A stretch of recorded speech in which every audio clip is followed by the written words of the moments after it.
The Sorcerer's Stone, Chapter 17, The Man with Two Faces. It was Quirrell. You? Gasped Harry.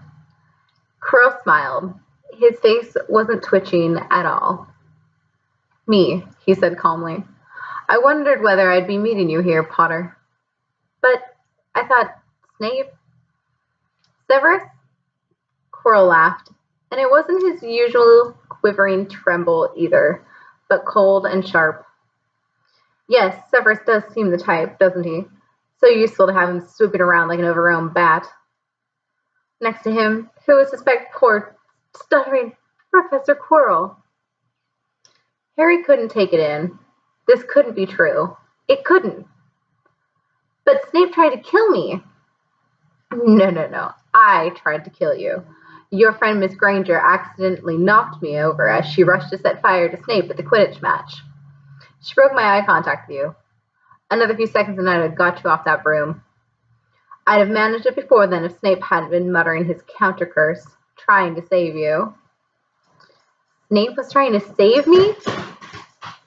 Of course, said Quirrell coolly. Why do you think he wanted to referee your next match? He was trying to make sure I didn't do it again. Funny, really. He needn't have bothered. I couldn't do anything with Dumbledore watching. All the other teachers thought Snape was trying to stop Gryffindor winning.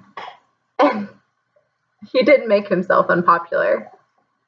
And what a waste of time, when after all that, I'm going to kill you tonight. Quirrell snapped his fingers. Ropes sprang out of thin air and wrapped themselves tightly around Harry. You're too nosy to live, Potter. Scurrying around the school at Halloween like that. For all I knew, you'd seen me coming to look at what was guarding the stone. You let the troll in? Certainly. I have a special gift with trolls. You must have seen what I did to the one in the chamber back there. Unfortunately, while everyone else was running around looking for it, Snape, who already suspected me, went straight to the third floor to head me off. And not only did my troll fail to beat you to death, that three-headed dog didn't even manage to bite Snape's leg off properly. Now wait quietly, Potter. I need to examine this interesting mirror. It was only then that Harry realized what was standing behind Quirrell. It was the mirror of Erised. The mirror is the key to finding the stone, Quirrell murmured, tapping his way around the frame. Trust Dumbledore to come up with something like this, but he's in London. I'll be far away by the time he gets back. All Harry could think of doing was to keep Quirrell talking and stop him concentrating on the mirror.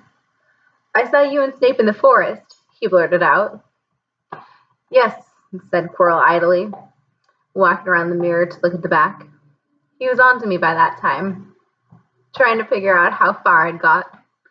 He suspected me all along, tried to frighten me, as though he could, when I had Lord Voldemort on my side. Quirrell came back out from behind the mirror and stared hungrily into it. I see the stone. I'm presenting it to my master. But where is it? Harry struggled against the ropes binding him, but they didn't give. He had to keep Quirrell from giving his whole attention to the mirror. But Snape always seemed to hate me so much. Oh, he does, said Quirrell casually. Heavens, yes. He was at Hogwarts with your father. Didn't you know? They loathed each other, but he never wanted you dead. But I heard you a few days ago, sobbing. I thought Snape was threatening you. For the first time, a spasm of fear flitted across Quirrell's face. Sometimes, he said, I find it hard to follow my master's instructions. He is a great wizard, and I am weak. You mean he was there in the classroom with you? Harry gasped. He is with me wherever I go, said Quirrell quietly. I met him when I traveled around the world, a foolish young man. I was then full of ridiculous ideas about good and evil. Lord Voldemort showed me how wrong I was. There is no good and evil. There is only power, and those too weak to seek it. Since then, I have served him faithfully. Although I have let him down many times, he has had to be very hard on me. Quirrell shivered suddenly. He does not forgive mistakes easily. When I failed to steal the stone from Gringotts, he was most displeased. He punished me, decided he would have to keep a closer watch on me. Quirrell's voice trailed away. Harry was remembering his trip to Diagon Alley. How could he have been so stupid? He'd seen Quirrell there that very day, shaking hands with him in the Leaky Cauldron. Quirrell cursed under his breath. I don't understand. Is the stone inside the mirror? Should I break it? Harry's mind was racing. What I want more than anything else in the world at that moment, he thought, is to find the stone before Quirrell does. So if I look in the mirror, I should see myself finding it, which means I'll see where it's hidden. But how can I look into realize without Quirrell realizing what I'm up to? He tried to edge to the left to get in front of the glass without Quirrell noticing, but the ropes around his ankles were too tight. He tripped and fell over. Quirrell ignored him. He was still talking to himself. What does this mirror do? How does it work? Help me, Master. And to Harry's horror, a voice answered. And the voice seemed to come from Quirrell himself. Use the boy. Use the boy. Quirrell rounded on Harry. Yes, Potter, come here. He clapped his hands once and the ropes binding Harry fell off. Harry got slowly to his feet. Come here, Quirrell repeated. Look in the mirror and tell me what you see. Harry walked towards him. I must lie, he thought desperately. I must look and lie about what I see. That's all. Quirrell moved close behind him. Harry breathed in the funny smell that seemed to come from Quirrell's turban. He closed his eyes, stepped in front of the mirror, and opened them again. He saw his reflection, pale and scared-looking at first, but a moment later, the reflection smiled at him. It put its hand into its pocket and pulled out a blood-red stone. It winked and put the stone back in its pocket, and as it did so, Harry felt something heavy drop into his real pocket. Somehow, incredibly, he'd got the stone. Well, said Quirrell impatiently, what do you see? Harry screwed up his courage. I see myself shaking hands with Dumbledore, he invented. I've won the House Cup for Gryffindor. Quirrell cursed again. Get out of the way, he said. As Harry moved aside, he felt the Sorcerer's Stone against his leg. Dare he make a break for it? But he hadn't walked 5 paces before a high voice spoke, though Quirrell wasn't moving his lips. He lies. He lies. Potter, come back here, Quirrell shouted. Tell me the truth. What did you just see? The high voice spoke again. Let me see him, face to face. Master, you're not strong enough. I have strength enough for this. Harry felt as if Devil's Snare was rooting him to the spot. He couldn't move a muscle. Petrified, he watched as Quirrell reached up and began to unwrap his turban. What was going on? The turban fell away. Quirrell's head looked strangely small without it. Then he turned slowly on the spot. Harry would have screamed, but he couldn't make a sound. Where there should have been a back to Quirrell's head, there was a face. The most terrible face Harry had ever seen. It was chalk white with glaring red eyes and slits for nostrils. Like a snake. Harry Potter, it whispered. Harry tried to take a step backwards, but his legs wouldn't move. See what I've become, the face said. Mere shadow and vapor. I have form only when I can share another's body, but there have always been those willing to let me into their hearts and minds. Unicorn blood has strengthened me these past weeks. You saw faithful Quirrell drinking it for me in the forest. And once I have the elixir of life, I will be able to create a body of my own. Now, why don't you give me the stone in your pocket? So he knew. The feeling suddenly surged back into Harry's legs. He stumbled backwards. Don't be a fool, snarled the face. Better save your own life and join me, or you'll meet the same end as your parents. They died begging me for mercy. Liar! Harry shouted suddenly. Quirrell was walking backwards at him, so that Voldemort could still see him. The evil face was still smiling. How touching, it hissed. I always value bravery. Yes, boy, your parents were brave. I killed your father first, and you put up a courageous fight. But your mother needn't have died. She was trying to protect you. Now give me the stone, unless you want her to have died in vain." "Never." Harry sprang towards the flame door, but Voldemort screamed, "Seize him!" And next second, Harry felt Quirrell's hand close on his wrist. At once, a needle-sharp pain seared across Harry's scar. His head felt as though it was split in two. He yelled, struggling with all his might, and to his surprise, Quirrell let go of him. The pain in his head lessened. He looked around wildly to see where Quirrell had gone, and saw him hunched in flame, looking at his fingers. They were blistering before his eyes.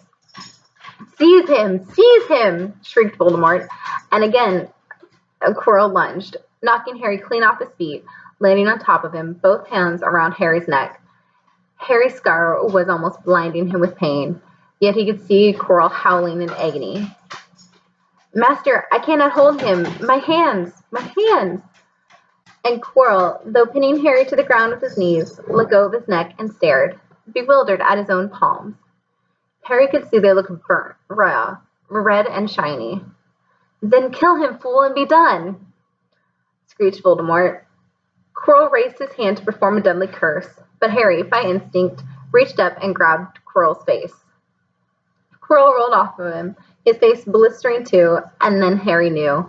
Quirrell couldn't touch his bare skin, not without suffering terrible pain.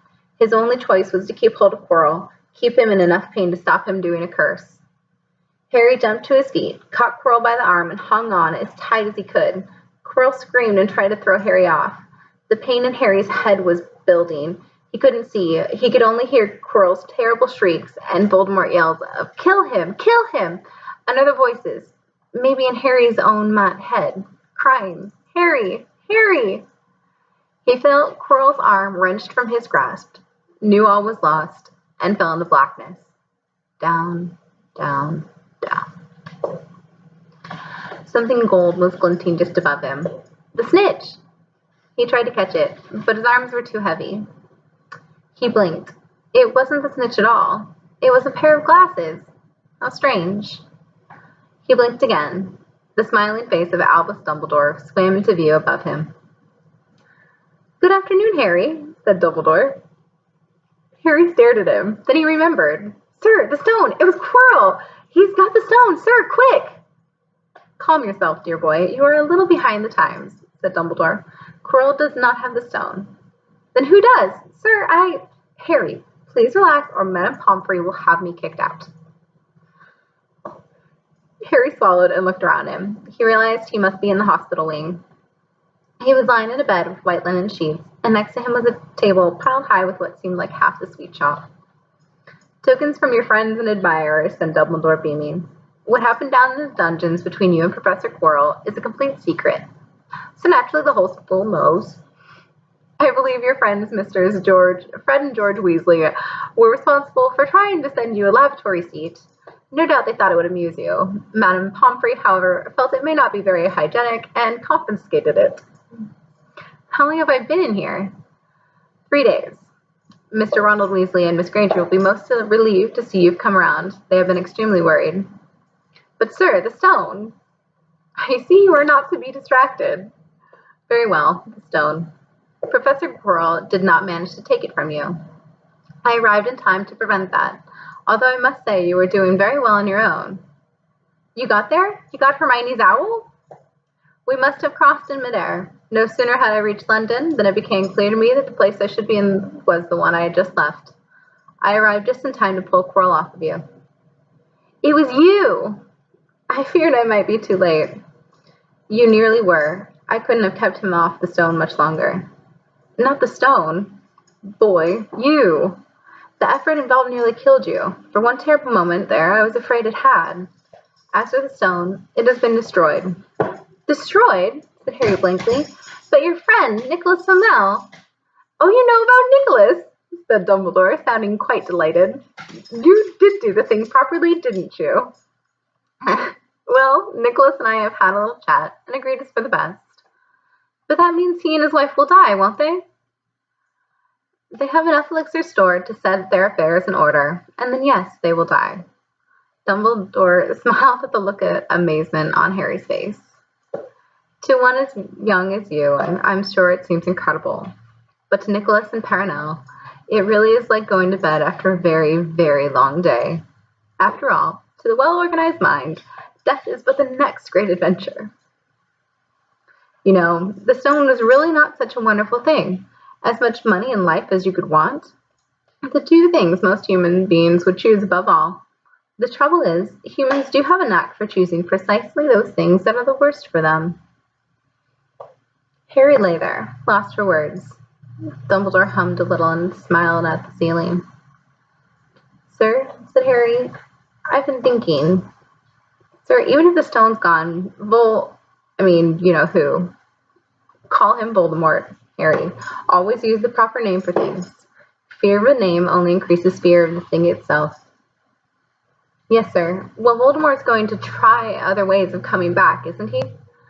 I mean, he hasn't gone, has he? No, Harry, he has not. He is still out there, somewhere, perhaps looking for another body to share. Not being truly alive, he cannot be killed.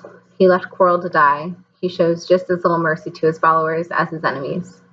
Nevertheless, Harry, while you may have only delayed his return to power, it will merely take someone else who is prepared to fight what seems a losing battle next time. And if he is delayed again and again, why, he may never return to power. Harry nodded, but stopped quickly because it made his head hurt. Then he said, Sir, there are some other things I'd like to know, if you can tell me. Things I want to know the truth about.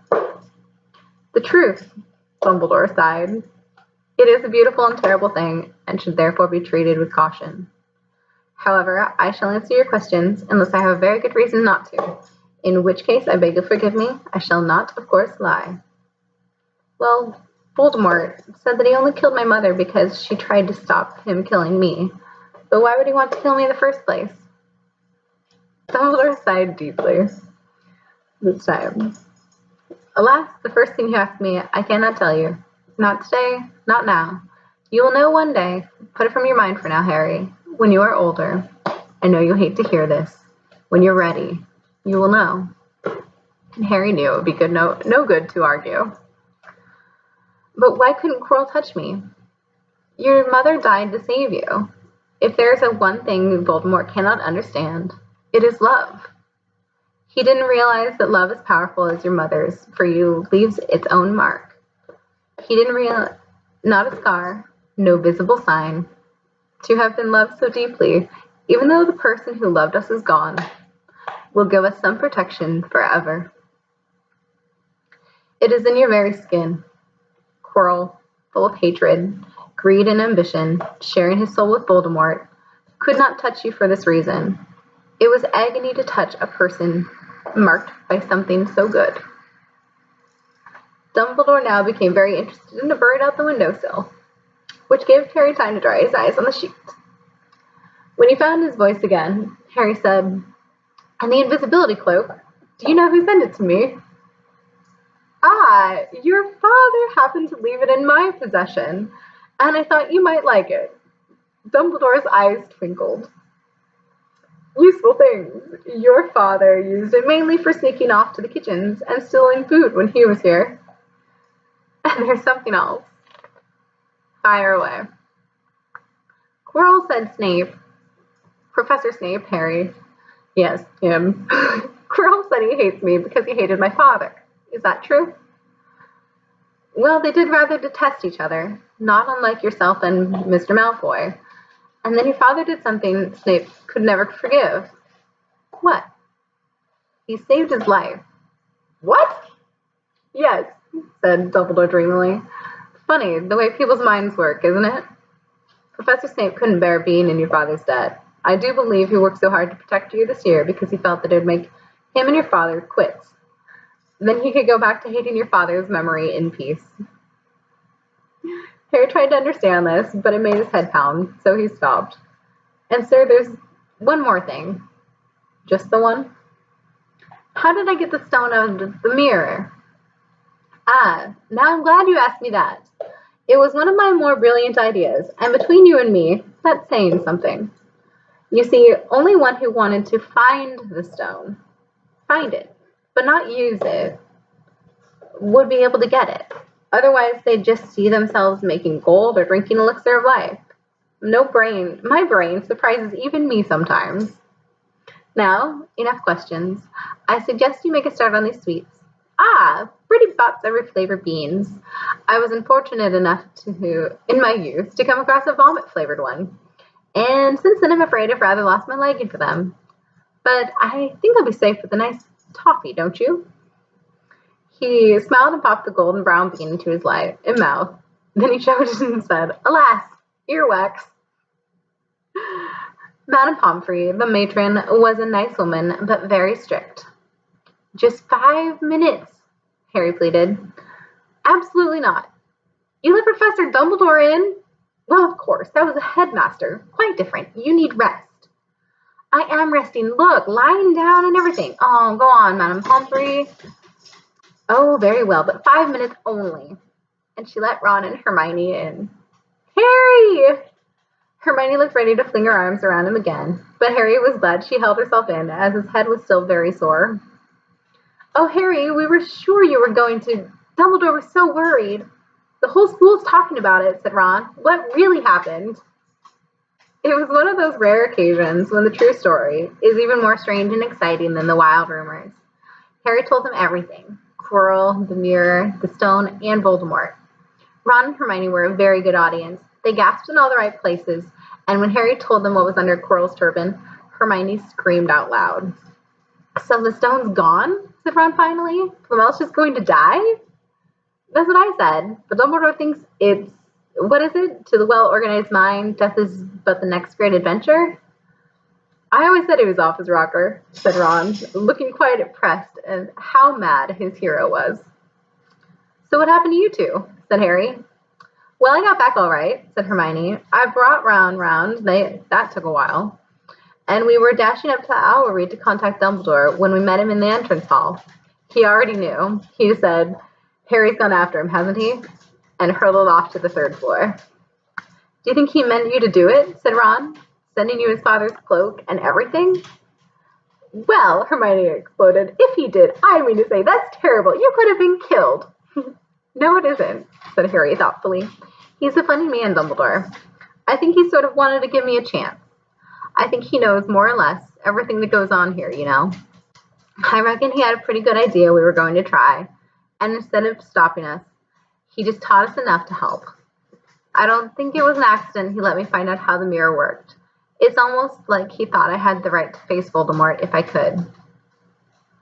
"Yeah, Dumbledore's barking all right," said Ron proudly. "Listen, you've got to be up for the end-of-year feast tomorrow. The points are all in, and Slytherin won, of course. You missed the last Quidditch match. We were steamrolled by Ravenclaw without you, but the food will be good." At that moment, Madame Pomfrey bustled over. "You've had nearly 15 minutes. Now out," she said firmly. After a good night's sleep, Harry felt nearly back to normal. "I want to go to the feast," he told Madame Pomfrey as she straightened his mini sweet boxes. "I can, can't I?" "Professor Dumbledore says you are to be allowed to go," she said sniffily, as though in her opinion, Professor Dumbledore didn't realize how risky feasts could be. "And you have another visitor." "Oh, good," said Harry. "Who is it?" Hagrid sidled through the door as he spoke. As usual, when he was indoors, Hagrid looked too big to be allowed. He sat down next to Harry, took one look at him, and burst into tears. "It's all my running fault," he sobbed, his face in his hands. "I told the evil git how to get past Fluffy. I told him. It was the only thing he didn't know, and I told him. You could have died, all for a dragon egg. I'll never drink again. I should be chucked out and made to live as a muggle." "Hagrid," said Harry, shocked to see Hagrid shaking with grief and remorse, great tears leaking down into his beard. "Hagrid, he'd have found out somehow. This is Voldemort we're talking about. He'd have found out even if you hadn't told him." "You could have died," sobbed Hagrid, "and don't say the name." "Voldemort," Harry bellowed, and Hagrid was so shocked he stopped crying. "I've met him and I'm calling him by his name. Please cheer up, Hagrid. We saved the stone. It's gone. He can't use it. Have a chocolate frog. I've got loads." Hagrid wiped his nose on the back of his hand and said, "That reminds me, I've got you a present." "It's not a stoat sandwich, is it?" said Harry anxiously, and at last Hagrid gave a weak chuckle. Nah, Dumbledore gave me the day off yesterday to fix it. Of course, he should have sacked me instead. Anyway, got to this. It seemed to be a handsome leather-bound book. Harry opened it curiously. It was full of wizard photographs. Smiling and waving at him from every page were his mother and father. Send dolls off to all your parents' old school friends. Ask them for photos. Knew you didn't have any. Do you like it? Hagrid couldn't speak. Harry couldn't speak, but Hagrid understood. Harry made his way down to the end-of-year feast alone that night. He had been held up by Madame Pomfrey's fussing about, insisting on giving him one last checkup. So the great hall was already full. It was decked out in the Slytherin colors of green and silver to celebrate Slytherin's winning the House Cup for the 7th year in a row. A huge banner showing the Slytherin serpent covered the wall behind the high table. When Harry walked in, there was a sudden hush, and then everyone started talking loudly at once. He slipped into a seat between Ron and Hermione at the Gryffindor table and tried to ignore the fact that people were standing up to look at him. Fortunately, Dumbledore arrived moments later. The babble died away. Another year gone, Dumbledore said cheerfully, and I must trouble you with an old man's wheezing waffle before we sink our teeth into a delicious feast. What a year it has been. Hopefully your heads are a little fuller than they were. You have the whole summer ahead to get them nice and empty before next year starts. Now, as I understand it, the House Cup here needs awarding, and the points stand thus. In 4th place, Gryffindor, with 312 points. In 3rd, Hufflepuff, with 352. Ravenclaw have 426, and Slytherin, 472. A storm of cheering and stamping broke out from the Slytherin table. Harry could see Draco Malfoy banging his goblin on the table. It was a sickening sight.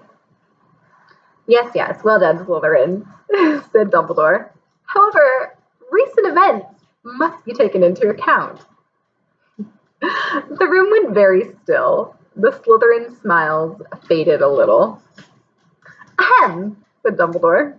I have a few last-minute points to dish out. Let me see. Yes. First, to Mr. Ronald Weasley. Ron went purple in the face. He looked like a radish with a bad sunburn. For the best played game of chess Hogwarts has seen in many years, I award Gryffindor House 50 points. Gryffindor's cheers nearly raised the bewitched ceiling. The stars of heads seemed to quiver. Percy could be heard telling the other prefects, my brother, my youngest brother, got past McGonagall's giant chess set. At last there was silence again. Second, to Miss Hermione Granger. For the use of cool logic in the face of fire, I award Gryffindor House 50 points. Hermione buried her face in her arms. Harry strongly suspected she had burst into tears. Gryffindors up and down the table were beside themselves. They were 100 points up. Third, to Mr. Harry Potter, said Dumbledore. The room went deadly quiet. For pure nerve and outstanding courage, I award Gryffindor House 60 points. The din was deafening. Those who could add up while yelling themselves hoarse knew that Gryffindor now had 472 points, exactly the same as Slytherin. They had drawn for the House Cup. If only Dumbledore had given Harry just one more point. Dumbledore raised his hand. The room gradually fell silent. There are all kinds of courage, said Dumbledore, smiling. It takes a great deal of bravery to stand up to our enemies, but just as much to stand up to our friends. I therefore award 10 points to Mr. Neville Longbottom. Someone standing outside the hall might well have thought some great sort of explosion had taken place. So loud was the noise that erupted from the Gryffindor table. Harry, Ron, and Hermione stood up to yell and cheer as Neville, white with shock, disappeared under a pile of people hugging him. He had never won so much as a point for Gryffindor before. Harry, still cheering, nudged Ron in the ribs and pointed at Malfoy, who couldn't have looked more stunned and horrified if he'd just had the body-bind curse put on him. Which means, Dumbledore called over the storm of applause, for even Ravenclaw and Hufflepuff were celebrating the downfall of Slytherin. We need a little change of decoration. He clapped his hands. In an instant, the green hangings became scarlet and the silver became gold. The huge Slytherin serpent vanished and a towering Gryffindor lion took its place. Snape was shaking Professor McGonagall's hand with a horrible forced smile. He caught Harry's eye, and Harry knew at once that Snape's feelings towards him hadn't changed one jot. This didn't worry Harry. It seemed as though life would be back to normal next year, or as normal as it ever was at Hogwarts. It was the best evening of Harry's life. Better than winning at Quidditch or Christmas or knocking out mountain trolls. He would never, ever forget tonight. Harry had almost forgotten that the exam results were still to come. But come they did. To their great surprise, both he and Ron passed with good marks. Hermione, of course, came top of the year. Even Neville scraped through, his good herbology mark making up for his abysmal potions one. They'd hoped that Goyle, who was almost as stupid as he was mean, might be thrown out, but he passed too. It was a shame, but as Ron said, you couldn't have everything in life. And suddenly, their wardrobes were empty, their trunks were packed. Neville's toad was found lurking in a corner of the toilets. Notes were handed out to all students, warning them not to use magic over the holidays. I always hope they'll forget to give us these, said Fred Weasley sadly. Hagrid was there to take them down to the fleet of boats that sailed across the lake. They were boarding the Hogwarts Express, talking and laughing as the countryside became greener and tidier, eating Bertie Blott's every flavored beans as they sped past Muggle towns, pulling off their wizard robes and putting on jackets and coats, pulling into platform 9 3/4 at King's Cross Station. It took quite a while for them all to get off the platform. A wizened old guard was up by the ticket barrier, letting them go through the gate in 2s and 3s so they didn't attract attention by all bursting out of a solid wall at once and alarming the Muggles. You must come and stay this summer, said Ron. Both of you. I'll send an owl. Thanks, said Harry. I'll need something to look forward to. People jostled him as they moved forward towards the gateway back to the Muggle world. Some of them called, Bye, Potter. See you, Harry. Still famous, said Ron, grinning at him. Not where I'm going, I promise you, said Harry. He, Ron, and Hermione passed through the gateway together. There he is, Mom, look, there he is.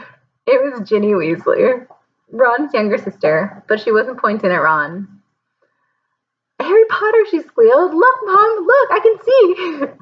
Be quiet, Ginny, and it's rude to point. Mrs. Weasley smiled down at them. Busy year, she said. Very, said Harry. Thanks for the fudge and the jumper, Mrs. Weasley. Oh, it was nothing, dear. Ready, are you? It was Uncle Vernon, still purple-faced, still mustached, still looking furious at the nerve of Harry, carrying an owl in a cage in a station full of ordinary people.